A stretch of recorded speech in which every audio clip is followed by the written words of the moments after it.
The House of Representatives prepared Wednesday to vote on a stopgap spending bill to keep the U.S. government open past a deadline at midnight Washington time. Earlier in the day, the Senate voted 78 to 20 to avoid a partial government shutdown by extending federal spending authority until December 11. With time running short to get the measure to President Barack Obama's desk, the House Rules Committee laid the procedural groundwork for a speedy vote in the full chamber. The most important thing we can do is keep the government open for business and continue vital programs that all Americans rely on, said Republican Representative Hal Rogers of Kentucky, speaking before the committee. This legislation is the best path forward at this time, but we all know it is only a band-aid.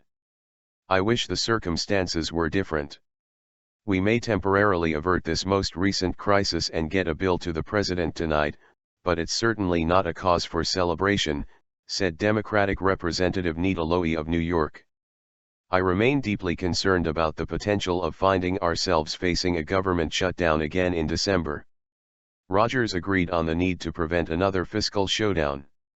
All sides must now come together and hammer out an overall budget agreement that addresses our current fiscal situation in a comprehensive way, he said.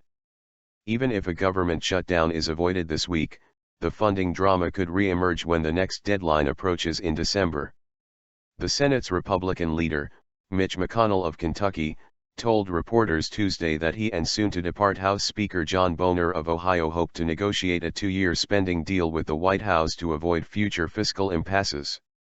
The President, Speaker Boehner, and I spoke about getting started last week, and I expect to get things started very soon, McConnell said. We should have started this process months ago, but better late than never, said the Senate's Democratic leader, Harry Reid of Nevada. We have to do better than just keeping the federal government operating. We have to stop devastating sequester cuts from hitting our military and our middle class. Republicans want to boost military spending but keep most domestic programs under spending caps.